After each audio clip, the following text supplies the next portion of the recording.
Pro wrestling fanatics, welcome back to another stacked episode of the 10 Count. I'm that Art of the B to the V, Richard Bronson Vickrey. And as always, on the other side of the screen, hey, I'm going to jump right into it. A question for you, Mr. Paz. If you were one of those cool Colorado kids, would you rather live in Jacksonville or Cleveland? Oh boy, definitely Jacksonville. You kidding me? Oof, I would What? definitely want to be living in Jacksonville. Of What course. Cleveland?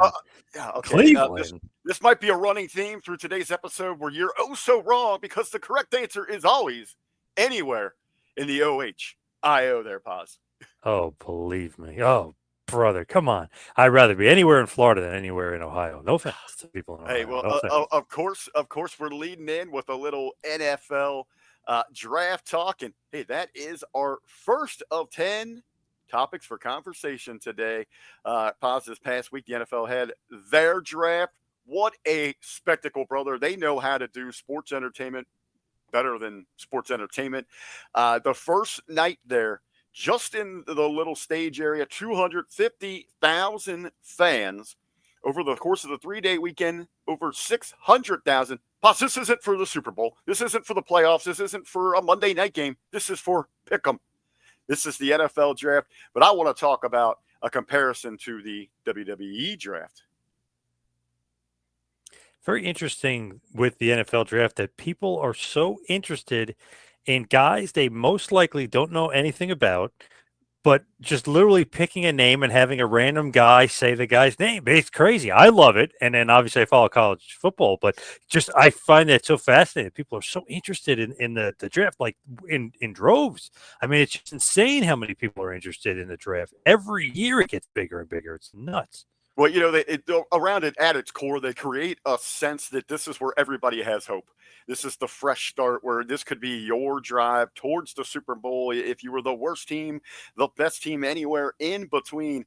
But as I mentioned there, from the stage show, from the guest appearances, from the Yep. storytelling, as you said, people no one's heard of, but they know how to put those video packages together. They've got the celebrities.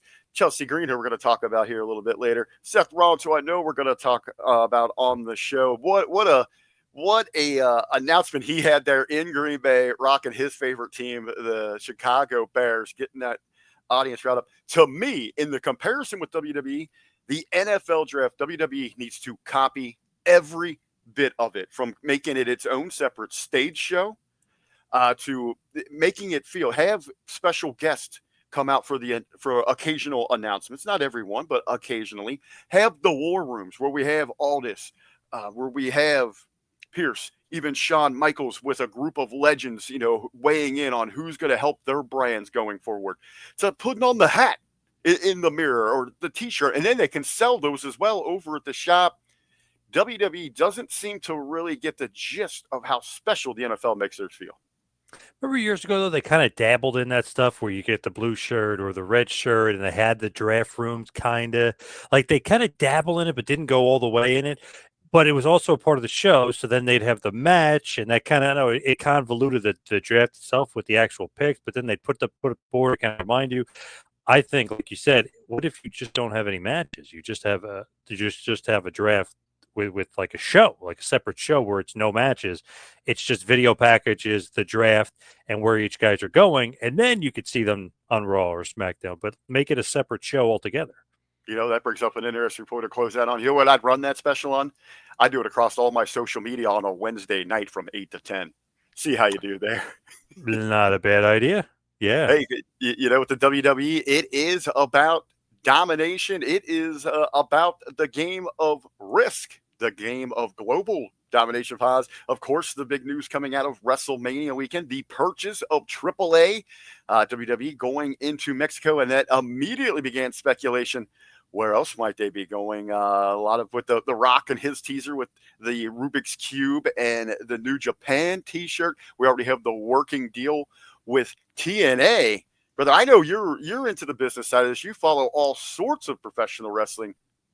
What do you make of this, Paz? It is one of those things where it could be risky because I think a lot of people might tune into those different programming, or you're from a different country, so you're used to your kind of program. So if you're Japanese, you're used to New Japan, you might not necessarily like WWE. Yeah, if they come over once or twice, you may be able to sell out some shows, but will that be able to be consistent? You can't really make it, to me, if you're in a different country, a WWE show per se.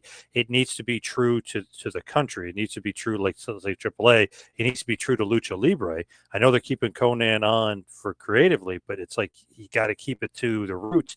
You can't just make it, oh, let's make it a sports entertainment WWE show and do what we do in the States, because it doesn't necessarily work elsewhere. And I also found it interesting that they were looking at WWC in Puerto Rico as well. So I mean, man, they are really, and like you said, New Japan Pro Wrestling deal with TNA. I mean, they're really trying to take over the globe. And I know UK they've tried before, obviously, as well, to kind of take over. Didn't really see too much success with that. It to me, I don't know, it's a risky business. You almost rather just make so much money doing a week tour in a place than trying to just take it over for a full year. Well, it's what we're looking at here is what we've already seen when you and I were coming up in professional wrestling. This is the takeover of the territories on a much larger scale here. Oh yeah. And I think what's different in this approach now, and they also have much greater resources with the new parent company and all the umbrellas that are happening there, all their partner, sister, brother, whatever business, combat style sports that they're dealing with there. What's important here now is it does seem, instead of just going into those markets and then trying to open up their own WWE brands, is they are realizing the importance of needing that stability, something that's already established there.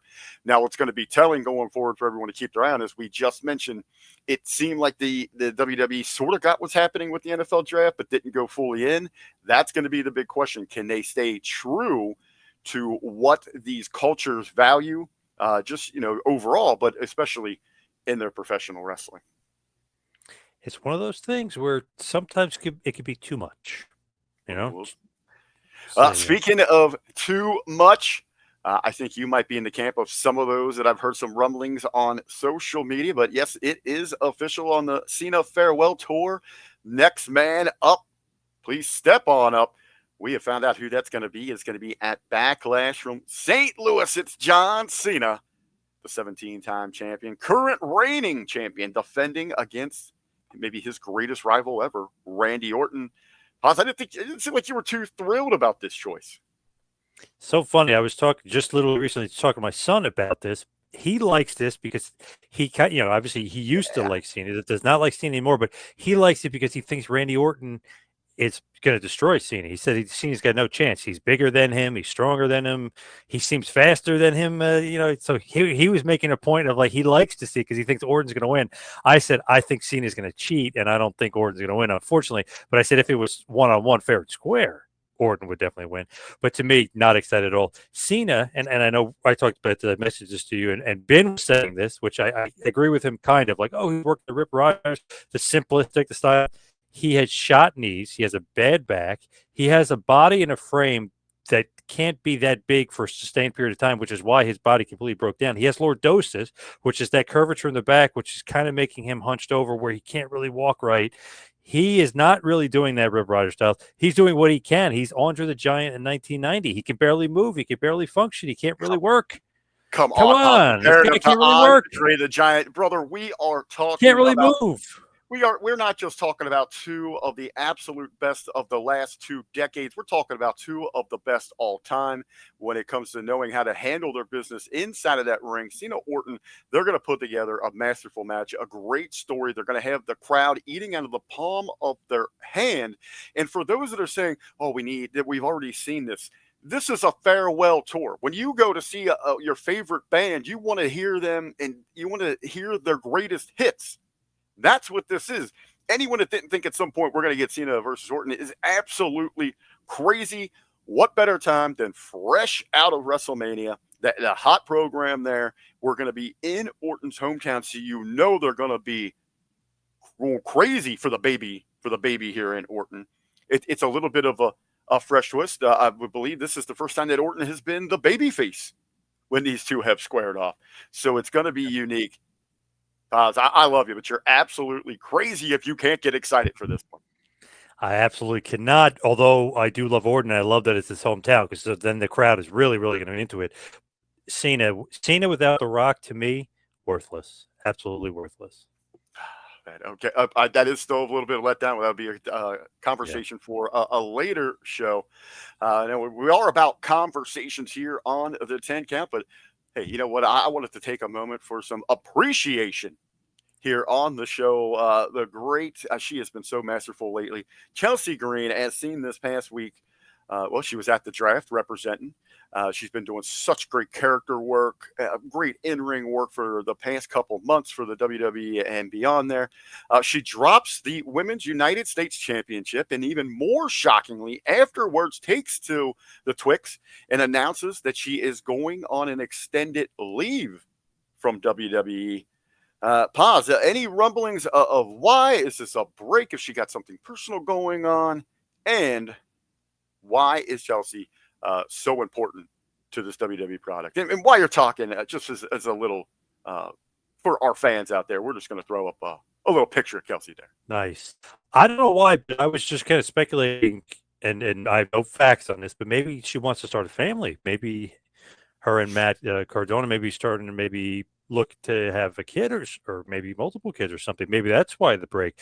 I wasn't really sure. I was kind of shocked by it because she was on such a roll and she was getting so over and she was doing such a good job. And I was listening to an interview with her talking about how every minute or every second you're on, you have to take advantage of it, even if it's on social media. So, man, she was like hitting the nail on the head, like, oh, Chelsea, you lost, blah, blah, blah. Oh, I don't care. I'll go on social media and make us think about it. I'll make even a bigger name for myself the fact that I lost and I'm pissed off about it and stuff. So she really gets it and she knows what she's doing for sure. So I was kind of shocked to see if she's going to be, hopefully, maybe she's working on saying that she's taking a break. So I kind hopefully of that's it. Maybe surprised. comes back with something bigger. I heard some Yeah. rumblings. Maybe she's going to reemerge with Cordona, actually making a return to WWE. Oh, wow. Uh, Ben and I talked about on the Monday locker room this past week. Maybe they do want to start a family. If that's the case, Yeah. congratulations to them. But you said the ultimate team player.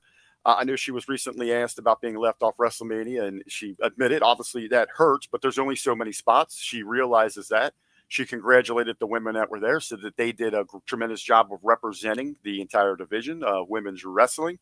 So she is that team player, and she has been absolutely one of the MVPs of the last at least six months to a year inside of her character work, everything that she's doing, everything, as you said, Paz, they throw at her.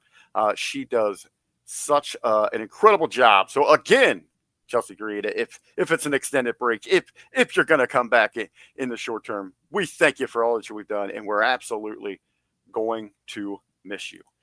Now, on that women's front, though, as we're going to miss her, Chelsea, and her character work, there is a lot to look forward when it comes to the WWE's women's division. Maybe a little too much, maybe not enough room there. Paz, are we potentially looking at an NXT women's, pun intended here, takeover when it comes to the red and blue brands? Yeah, because it seems like Roxanne Perez going to be on the main roster. Seems like Julia sooner or later is going to be up there. Stephanie Vickrey is on Raw, a few weeks in a row. Obviously, Jada Parker can get called up. Gigi Dolan. I mean, there's a bunch of them. Tatum Paxley that can just get called up. But it just seems like we are going to have an NXT women's takeover. But to me, it's crazy. The women in NXT are as soon as they get on the roster, they're already over. Everybody already knows them. They're familiar with them. They really like them. They're usually pretty good workers. It does seem like a little bit of the opposite from the men who get lost in Yeah, that transition. yeah. That is a It, tremendous it, point. it is weird. It's kind of strange. One thing I noticed, and I know people might get upset about this, and I have to mention this. Have you noticed that they're all extremely attractive as well? Like Stephanie Vicor is, obviously she's a knockout.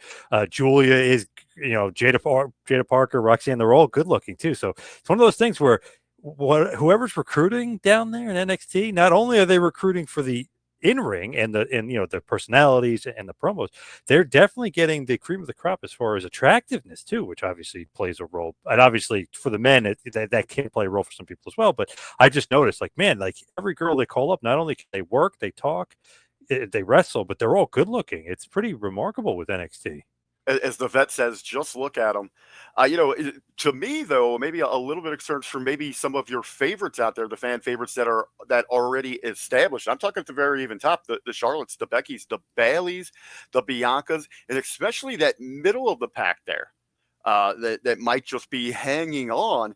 Are we going to see? And I know there's a lot. We've got the two top championships divisions. We got the two singles mid card and the women's. So that's 5 women's divisions, but they are still kind of held back with those restraints of their segments each and every week with all that programming.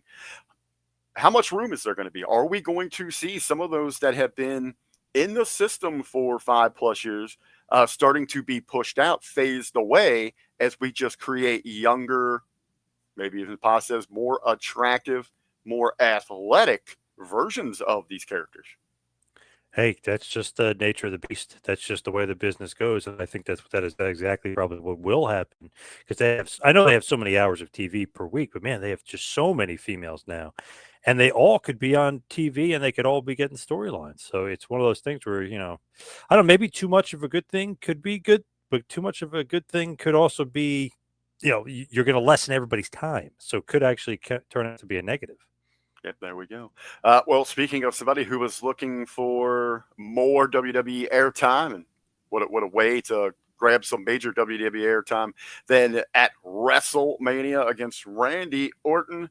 Paz, I want to ask you this though. Everybody from the TNA audience to the WWE audience and all points in between, they have been buzzing about Joe Hendry. Joe Hendry. Joe Hendry. Say his name up here. Buy or sell, Paz, on Joe Hendry. I'm buying. I love the guy. I was just on the TNA press pass. I got to ask him a question because I Wow, was just what was the big question there, brother? so I want to know like how he dealt with oddly. Oh, that's awesome! Great picture. Like the negativity because I saw a lot of negativity. Like, oh, the match was too short. Oh, he should have went over. Oh, he should have did this. Oh, he should have did that. Like I thought it was like the perfect pop. He got a huge pop, a huge reaction, one of the loudest pops of the night.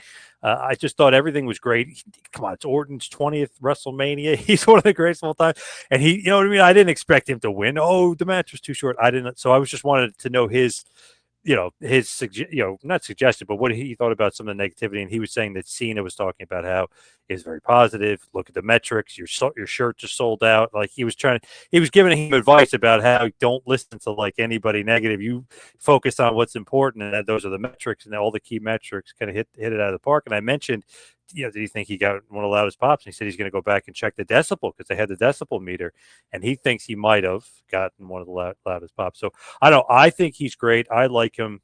He's like a meme catcher, if you will. Like he throws a meme out there, and people go to it. People love his theme song. People know his theme song. They know him.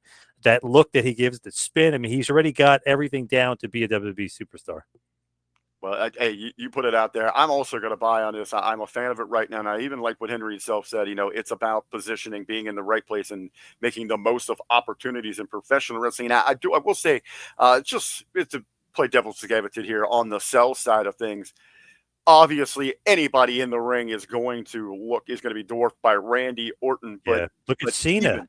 Cena got dwarfed by it. Yeah, but even when Henry showed up in NXT this past Tuesday, looking rather on the small side compared to Trick and Obi.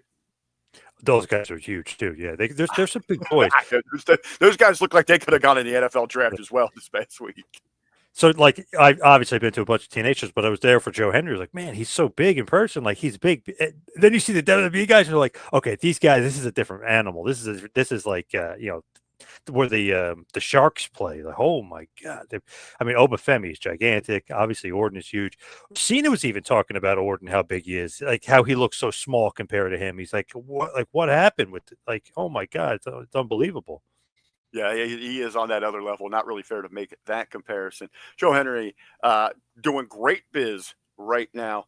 Other hot topic, though, maybe not so good for business, and that is The Rock's appearance on the Pat McAfee show, where, brother, he just completely pulls back the curtain. He's giving away storylines. He's giving away the process. He's giving away future, not just the planning of the ones we've already seen. He's giving away future storylines and results here. The Rock, Paz, your thoughts on what he had to say on the Pat McAfee show, how he's been handling business since WrestleMania, not leaving a positive flavor in so many fans' taste buds. I love The Rock, and I'll never turn against him. But I gotta say, man, that was just not good. That I don't know. That was just one of those like weird things where he's like, "Oh, that's not how I would have booked it." Like, what? Like, dude, what are you doing? No, what do you say? You can't say that. That's the interesting part, though. The Rock trying to take credit in certain ways, about his vision for this thing, but he has got that scapegoat for himself.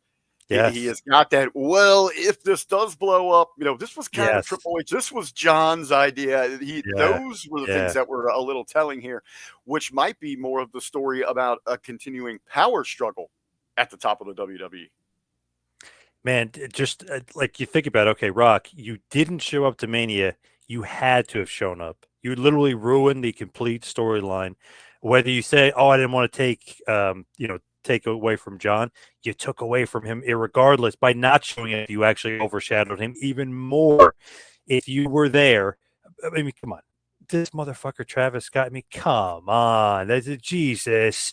Like, he's the guy that took your spot to have Cody lose and have Cena win. Like, come on. That was so goddamn bad. Holy crap. You cannot place The Rock with a 150-pound, like, celebrity, quote unquote. I mean, come And, on.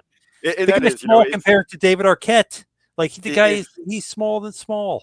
if it would have been The Rock in that spot, completely different reaction from the audience. We'd probably be talking about one of the Yes. greatest Yes. finishes to WrestleMania. Yes. It's just having the right pieces to the puzzle, the right players.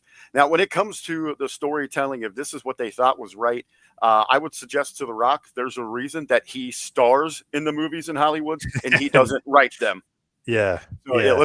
let's stick to what you're good at there, buddy. Yeah, Let's stick. I'd love to defend him, but man, that was a awful interview and just revealed too much, exposed too much, and the fact that he basically was kind of doing like a, I don't know, like going like hypocritical, I guess you could say, like, oh, I would have done it this way, but maybe I could have done this. Like, dude, you could have been there, and you're one of the bosses. You could have been there. You could have shown up. You could have You're done it the that way. final boss.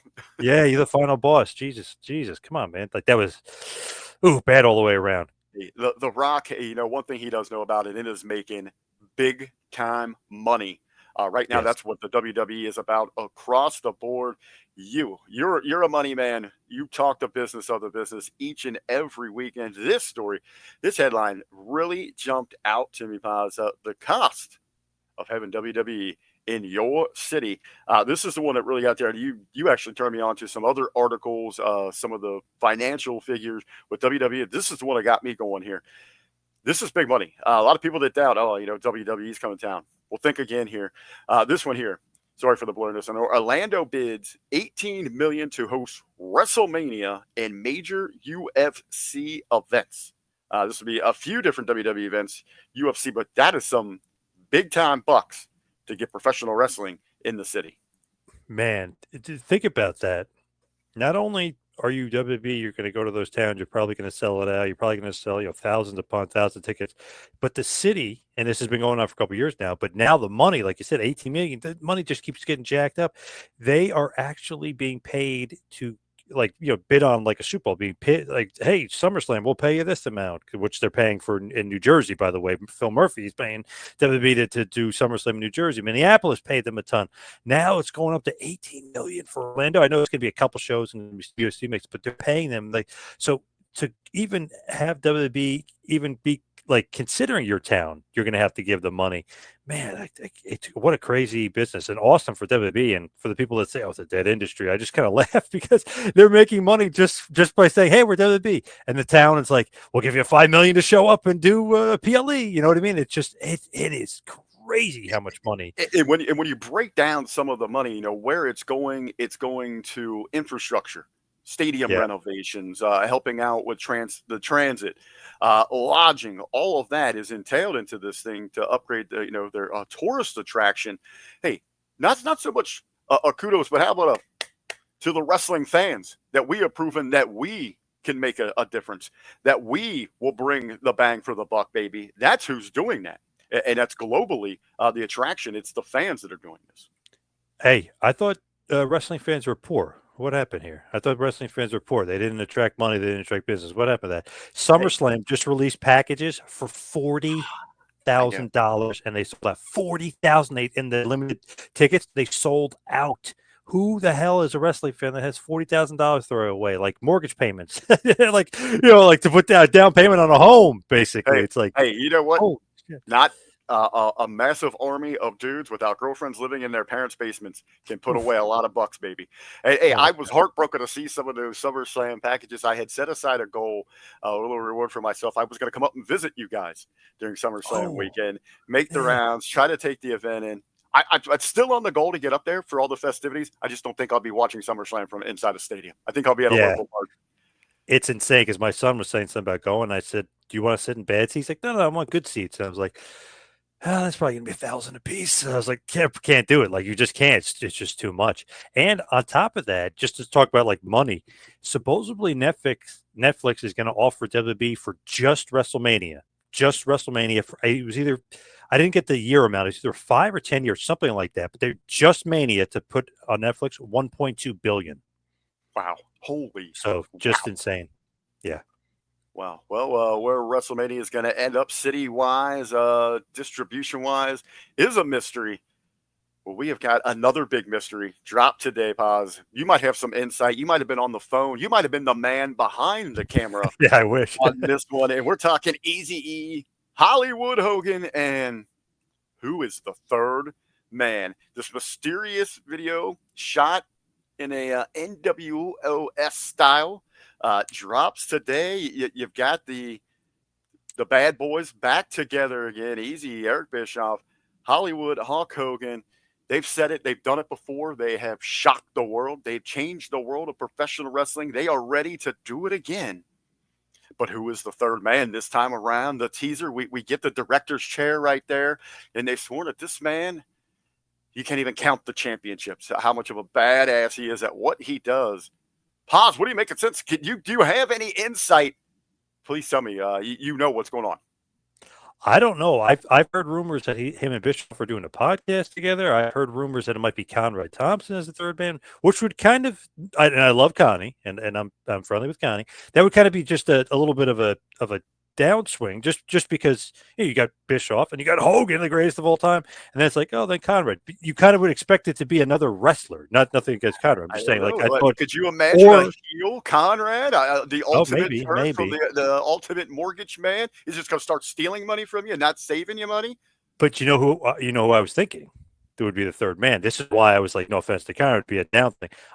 I thought they might have been saying they're going to do something with Dennis Rodman. I thought they were going to do something with NWO Dennis Rodman or something like that. Hey, That's what I was thinking. he's got championships. He's got pull around the globe. Hey, when you said Connie the championships, I thought maybe a little swerve. He's a belt collector. He's got all them beautiful championships sitting in his Yeah, back. that could be. That is true. That could be. What about the other ultimate swerve? I asked Ben this. One of his boys, one of your boys. Maybe you know. Is it Russo? Is he the third man this time around? Whoa! No way, no way. And with Vince's third book coming out, Bischoff and Hogan are really going to hate him because he's talking about his time working with them in TNA. So now they're really going to hate him and not going to want to do anything or work with him. And it's funny, it was a rumor I saw online which makes no sense, and I don't know what they would do. Did you see this rumor? Not Vince Russo, but people are saying Vince McMahon. They're doing something with Vince. And I was like, no way. What would he be doing? That would be nuts. That'd be absolutely crazy. No, they're going back to the three of the most powerful figures in the last 40 years of professional wrestling teaming up for something. It's going to be that's going to be one of the Imagine. headline stories that everyone's going to be keeping their eye on. Well, pause. Hey, we're about at that time again here. We got through 9 of them, which means that magic number 10 each week here on the 10 count is the pro wrestling pop of the week. And this, we saw at WrestleMania, John Cena, record-breaking 17-time champion. Paz, would you be excited for this? AEW has the opportunity to do something historic. That moment we've been talking about that sets them apart. And damn it, it would be absolutely hilarious. AEW, just keep up with it. How about this right here? Yes. The funniest and greatest thing ever. Put it back on Flair as many times as you need it. That is funny, and that is true. And I mentioned it to Russo. Russo said he would do it. If he was Khan, he would do it. Make him the 17-time champ. Why not? 17, 18, 19, 20, however many times you need Yeah, whatever you need. Yeah. until they go away. They got him under contract. Your pop of the week. Tony Khan, do it, baby. Ric Flair on the 17, 18, 19, whatever it takes. All right, Paz. Thank you so much, everybody. Thank you so much for joining us here on the 10 Count. Be sure, hey, if you haven't already, subscribe, like, share. We love you. We will see you back here next episode again on the 10 Count. Woo.